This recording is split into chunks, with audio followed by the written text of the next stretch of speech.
Next topic learn કરવાનો છે એ topic છે ડેફિનેશન્સ. તો આપણે જે કન્સેપ્ટ લર્ન કર્યો છે બરાબર છે, તો એની જ ડેફિનેશન આપવામાં આવેલી છે. Scott, Clothier and Spiegel says that performance appraisal means methods or system of employees' performance appraisal on the basis of necessity of performance being undertaken by the employees. તો પરફોર્મન્સ અપ્રેઝલનું જેમ આપણે મિનિંગ આગળ સમજેલા છે એ જ meaning છે કે જે આપણે મેથડ અને સિસ્ટમ એમ્પ્લોયનું પરફોર્મન્સ છે અપ્રેઝલ્સ કરવા માટે જે મેથડ યુઝ કરે છે, સિસ્ટમ યુઝ કરે છે, and the base of necessity of performance, કે આપણે કયો બેઝ યુઝ કરીએ છીએ. તો કે નેસેસિટી ઓફ પરફોર્મન્સ, પરફોર્મન્સની નેસેસિટી કેટલી છે એ પરફોર્મન્સ કરે છે બરાબર, એ વ્યક્તિની આપણને કેટલી નીડ છે અથવા તો એના પરફોર્મન્સની આપણા જે બિઝનેસ ઉપર કેટલી અસર કરે. Being undertaken by the employees. Edwin B. Flippo says the frequent, systematic and maximum possible neutral evaluations of excellence of employees present performance capacity and for better performance is efficiency for future capacity. જેમ કે આપણે frequently અથવા તો systematically અને maximum possible આપણે એવું ઇવેલ્યુએશન્સ કરીએ કે વ્યક્તિનું અત્યારનું જે પ્રેઝન્ટ પરફોર્મન્સ છે એ એક્સેલન્સ બને એન્ડ સાથે સાથે આપણે એનું બેટર ફ્યુચરમાં બેટર પરફોર્મન્સ કરી શકે એવું આપણે એમને શું આપી શકીએ કે જેનાથી આ બધું જ છે એ પોસિબલ થાય કે પ્રેઝન્ટ પરફોર્મન્સ એક્સેલન્સ બને અને જે ફ્યુચર છે એનું પરફોર્મન્સ છે એની કેપેસિટી, એની ઇફિશિયન્સી ઇન્ક્રીઝ થાય. તો એ છે પરફોર્મન્સ અપ્રેઝલ. Then after છે according to Alford and Beatty, performance appraisal means to ascertain the extent of relative value of an individual's performance for the organization. તો performance અપ્રેઝલ્સ છે એની અંદર આપણે જોઈએ તો રિલેટિવ વેલ્યુ શું છે કે વ્યક્તિ છે જેટલું વર્ક કરી શકે છે એની એકચ્યુઅલ વેલ્યુ શું છે બરાબર છે એ ડિટરમાઇન કરવું પડશે. તો જ આપણે એમને કયા સ્ટેપ ઉપરથી કયા સ્ટેપ ઉપર લઈ જાઓ એ ડિટરમાઇન કરી શકીએ. Individuals performance of an organisation, તો ઇન્ડિવિજ્યુઅલ્સ પરફોર્મન્સ જે કરે છે એનું આપણે વેલ્યુ છે ડિટરમાઇન કરવી પડશે. કિમ્બલ એન્ડ કિમ્બલની અંદર છે performance appraisal is a determining relative value of every job in plant in order to determine what a fair basic wage for the such job should be. તો આપણે જે વ્યક્તિ છે એને કેટલું મેક્સિમમ વેજ કેટલું આપી શકીએ એના વર્ક માટે બરાબર છે, તો એ આપણે ડિટરમાઇન કરવાનું છે. પહેલાં તો આગળનું આપણે જોયું કે રિલેટિવ વેલ્યુ ડિટરમાઇન કરશું એના પરફોર્મન્સને, તેના આફ્ટર આપણને ખ્યાલ આવશે કે આપણે એને ફેર બેઝિસ કે વર્ક કરે છે ને કેટલે સેટિસ્ફેક્શન મળે એના માટે કેટલું વેજ આપણે નાખવું જોઈએ. That is the what the fair basic wage for the such job should be. તો એ વ્યક્તિ છે આપણે એને એટલું વેજ આપશું તો જ એ વ્યક્તિ છે એને મોટિવેશન મળશે અને એ ફ્યુચરમાં પણ એ વર્ક છે એ કન્ટિન્યુ કરશે. તો આની અલગ અલગ ડેફિનેશન્સ છે. નેક્સ્ટ જે ટોપિક છે એ ટોપિક આપણે ડિસ્કસ કરવાનું છે features or characteristics of performance અપ્રેઝલ્સ.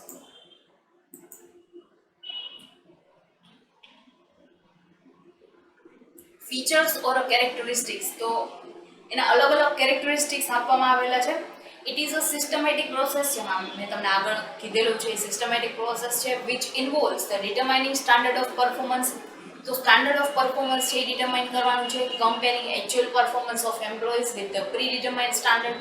તો આપણે અલગ અલગ સ્ટાન્ડર્ડ ડિટરમાઇન કરેલા હોય છે. જેમ કે મેં તમને કીધું કે કોઈ વ્યક્તિ છે એને એનું વર્ક કરવા માટેના સ્ટાન્ડર્ડ આર્સ આપેલા હોય છે. ફોર એક્ઝામ્પલ કોઈ ટીચર છે એને લેક્ચર માનો કે ઇંગ્લિશ સબ્જેક્ટ અથવા તો અનધર કોઈ સબ્જેક્ટ લે છે બરાબર છે, બધા જ સબ્જેક્ટના આર્સ છે પહેલેથી ડિટરમાઇન કરેલા જ હોય છે. તો એ આર્સ છે એ કેટલા છે બરાબર છે, તો એ આપણે પહેલાં જોવાનું કે એને પ્રી ડિટરમાઇન.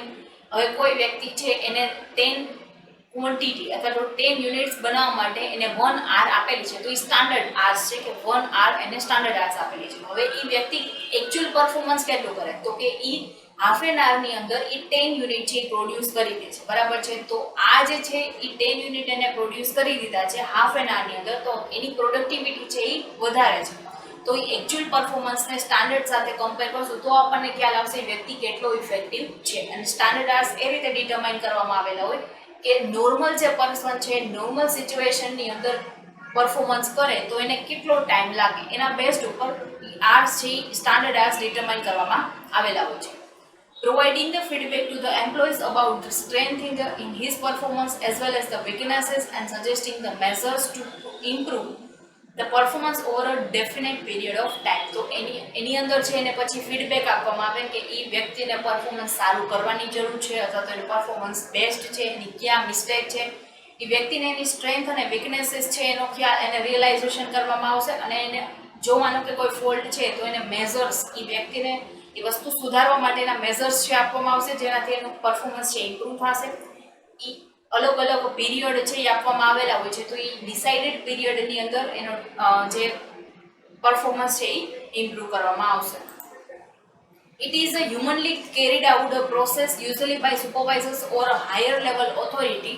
તો એ વસ્તુ જે પ્રોસેસ છે એ કેરીડ કરવામાં આવશે કે હ્યુમનલી વ્યક્તિ છે એ આખી પ્રોસેસ છે એ કરશે, બરાબર છે, કોઈ મશીન્સ દ્વારા નહીં થાય. તો આ પ્રોસેસ કોણ કરશે તો કે હાયર લેવલ ઓથોરિટી અથવા તો આપણે જેની અંડર વર્ક કરીએ છીએ, બરાબર છે, એ supervisor. It is the process to assess the present performance of an employee and establishes steps for improvement in a future. જે મેં તમને આગળ સમજાવ્યું કે એને કોઈ મિસ્ટેક છે તો એને દૂર કરવા માટે, કરેક્ટ કરવા માટે એને અલગ અલગ સ્ટેપ્સ છે અથવા સજેસ્ટ કરવામાં આવશે અથવા તો એ ઇમ્પ્લિમેન્ટ કરવામાં આવશે. It is a periodic activity carried out regularly at the completion of definite period of time. તો definite period શું હોઈ શકે? For example 3 months, 6 months, annually, બરાબર છે. તો આ રીતે અલગ અલગ કંપની અલગ અલગ પીરિયડ છે એ ડિસાઇડ કરતી હોય છે.